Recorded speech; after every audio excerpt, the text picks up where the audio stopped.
민수기 34장이 하나님께서 주시겠다고 말씀하신 약속의 땅을 각 지파별로 분배할 것을 보여줬다면, 민수기 35장은 약속의 땅에 들어가서 레위인들에게 분배되는 것에 관해 기록하고 있습니다.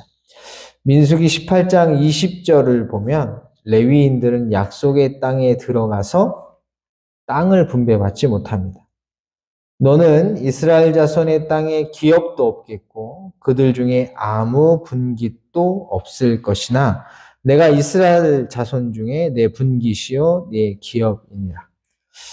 레위 지파가 이처럼 아무 땅도 받지 않는 이유는 그들은 전적으로 하나님께 드려진 자들로서 성막에서 일을 해야 하기 때문입니다. 이는 민수기 18장 23절에 분명하게 나옵니다. 그러나 레위인은 회막에서 봉사하며 자기들의 죄를 담당할 것이요 이스라엘 자손 중에는 기업이 없을 것이니 이는 너희 대대의 영원한 규례라. 그래서 민수기 26장 62절을 보면 이들은 두 번째 인구조사에도 포함되지 않습니다. 1개월 이상으로 계수된 레위인의 모든 남자는 23,000명이었더라. 그들은 이스라엘 자손 중 계수에 들지 아니하였으니 이는 이스라엘 자손 중에서 그들에게 준 기업이 없음이었더라. 하지만 약속의 땅에 들어가게 되면 그들 역시 거주해야 할 땅이 필요하기 때문에 하나님께서는 땅을 분배받은 나머지 지파에서 레위인들이 살 수 있도록 성읍을 제공하라고 말씀하십니다. 이스라엘 자손에게 명령하여 그들이 받은 기업에서 레위인에게 거주할 성읍들을 주게 하고, 그런데 2절 하반절을 보면 하나님께서는 레위인들에게 성읍만을 주신 것이 아닙니다. 하나님께서는 그들에게 성읍을 둘러싸고 있는 초장도 함께 주라고 명령하시죠. 너희는 또 그 성읍들을 두르고 있는 초장을 레위인에게 주어서. 왜 그렇게 명령하시는지는 이어지는 3절을 보면 알 수 있습니다. 성읍은 그들의 거처가 되게 하고 초장은 그들의 재산인 가축과 짐승들을 둘 곳이 되게 할 것이다. 성읍을 레위인들이 살 거처로 주셨다면 성읍 주변의 초장은 그들의 소유인 가축과 짐승들을 기를 수 있도록 하기 위해서 주신 것입니다. 그렇다면 그들에게 돌아갈 성읍 주변의 초장은 얼마나 될까? 이 질문에 대한 답이 바로 4절입니다. 너희가 레위인에게 줄 성읍들의 들은 성벽에서부터 밖으로 사방 1000규빗이라. 레위인들에게 돌아갈 초장은 성읍 중심으로 사방 1000규빗의 거리까지입니다. 여기서 언급되고 있는 규빗은 팔꿈치에서부터 가운데 손가락 끝까지로 오늘날의 단위로 환산하면 대략 45cm입니다. 따라서 1000규빗은 45,000cm, 즉 450m 정도가 됩니다. 따라서 레위인들에게 돌아간 초장은 그들이 분배받은 성읍을 중심으로 사방 450m에 속하는 지역입니다. 하지만 분배받은 성읍의 규모가 작을 경우에는 초장을 좀 더 분배받습니다. 본문 6절의 내용이 바로 이것에 관한 내용입니다. 원래 1000규빗인데 성이 좀 작은 경우는 초장을 그 2배인 2000규빗까지 분배받을 수 있습니다. 그리고 8절을 보면 레위인들에게 분배되는 성읍은 이스라엘 각 지파가 분배받은 땅의 규모에 비례하여 분배된다는 것을 알 수 있습니다. 즉, 땅을 많이 분배받은 지파에서는 그만큼 더 많은 성읍을 레위인들에게 주어야 합니다. 너희가 이스라엘 자손의 소유에서 레위인에게 성읍을 줄 때 많이 받은 자에게서는 많이 떼어서 주고, 반면 땅을 다른 지파보다 적게 분배받은 지파는 레위인들에게 나눠줄 성읍의 개수 역시 줄어듭니다. 적게 받은 자에게서는 적게 떼어줄 것이라 각기 받은 기업을 따라서 그 성읍들을 레위인에게 줄지니라. 그리하여 레위인들이 약속의 땅에서 분배받은 성은 총 48개입니다. 너희가 레위인에게 모두 48성읍을 주고 그 초장도 함께 주되. 그리고 6절을 보면 이 48개의 성읍 중에서 6개의 성읍은 도피성으로 지정됩니다.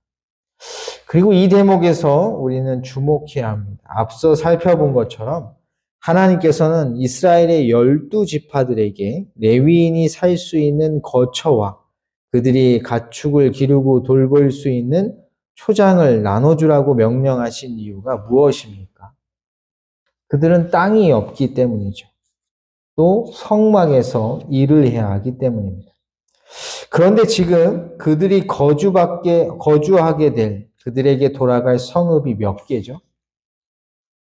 총 48개입니다. 따라서 그들이 거주하는 48개의 성읍에서는 무엇을 할 수 있는 거죠? 레위인이 거주하는 48개의 성에서는 무엇이 행해지는 것이죠? 레위인들은 어디서 일하는 자들이에요? 네, 성막에서. 성막에서 뭐 하죠? 제사를 드리잖아요. 그러니까 레위인들이 거주받은 48개의 성읍에서는 제사를 드릴 수 있다는 것입니다. 그렇다면 그 48개의 성읍은 각각 어디에 있었나요? 이 질문에 대한 답은 오늘 본문 8절을 보면 알 수 있죠. 너희가 이스라엘 자손의 소유에서 레위인에게 너희가 성읍을 줄 때 많이 받은 자에게서는 많이 떼어서 주고 적게 받은 자에게서는 적게 떼어 줄 것이라. 각기 받은 기업을 따라서 그 성읍들을 레위인에게 줄지. 이스라엘의 12지파들은 각각 자기들이 분배받은 땅의 넓이에 비례하여 레위인들에게 성읍과 초장을 나눠줘야 합니다. 다시 말해 넓은 땅을 분배받은 지파는 자신이 분배받은 땅 중에서 더 많은 성읍을 주어야 하고 반대로 적은 땅을 분배받은 지파는 적은 숫자의 성읍을 레위인들에게 주어야 한다는 것이죠. 따라서 레위인들이 분배받은 이 48개의 성읍은 어디에 있는 것입니까? 이스라엘 지파들이 분배받은 땅들 가운데 있는 것이죠. 따라서 전체적으로 보면 그들의 성읍은 이스라엘 전역에 골고루 퍼져 있다는 말입니다. 이해가 되시죠? 12지파가 땅을 분배받았는데 그 분배받은 그 지파들이 땅을 많이 분배받은 지파에서는 성읍을 많이 내주고 적게 분배받은 지파에서는 적게 내준다는 말이니까 결국 이 48개의 성읍은 어디 있냐면 12지파가 사는 그 땅들 가운데 있다는 것입니다. 이 말은 다시 바꿔 말하면 이 48개의 성읍은 이스라엘 12지파가 분배받은 땅, 즉 이스라엘 전역에 골고루 분포되어 있다는 것입니다. 그리고 이것이 바로 레위인들이 성읍을 분배받는 이야기에서 가장 중요한 핵심입니다. 왜냐하면 그들의 성읍은 이스라엘 전역에 골고루 퍼져 있는데 바로 그들이 있는 성읍에서 이스라엘 백성들은 하나님께 제사를 드릴 수 있기 때문입니다. 이 말을 바꿔 말하면 이제 이스라엘 백성들은 자신들이 분배받은 땅에서 누구를 만날 수 있다는 것이죠. 제사를 통해 하나님을 만날 수 있다는 것입니다. 지금까지 그들이 하나님을 만나려면 어디에서만 만날 수 있었죠? 텐트, 움직이는 성막에서만 만날 수 있었습니다. 하지만 이제 약속의 땅에 들어가면 레위인들이 전국 각지에 퍼져져서 그들이 있는 곳에서 제사를 드릴 수 있게 되는 것입니다. 우리는 이것을 통해 이스라엘 백성들이 하나님께서 주시겠다고 말씀하신 약속의 땅인 가나안 땅의 의미가 무엇인지를 분명하게 알 수 있습니다. 그 땅은 이스라엘 백성들이 언제든 하나님 앞으로 나아가 하나님을 만날 수 있는 땅이라는 것입니다. 그렇게 그 땅은 젖과 꿀이 흐르는 아름답고 광대한 땅이라 불리는 것이죠. 레위기 20장 24절을 보면 이렇습니다. 내가 전에 너희에게 이르기를 너희가 그들의 땅을 기업으로 받을 것이라. 내가 그 땅, 곧 젖과 꿀이 흐르는 땅을 너희에게 주어 유업을 삼게 하리라 하였노. 하나님께서는 이스라엘 백성들에게 가나안 땅을 주실 것입니다. 그런데 그 땅을 주시는 하나님께서 이스라엘을 만민 중에서 구별하였다고 말씀하십니다. 따라서 하나님께서 주시는 젖과 꿀이 흐르는 가나안 땅은 어떤 자들이 받는 땅이냐면 하나님의 백성들에게 허락된 땅이라는 것이죠. 오직 하나님의 백성으로 선택된 자들만이 들어갈 수 있는 땅이라는 것입니다. 이런 점에서 이스라엘 전국에 퍼져 있는 레위인의 성읍 48개는 그 땅 어디에서든 하나님께서는 그들과 함께 하신다는 것을 가시적으로 보여주는 증거라 할 수 있습니다.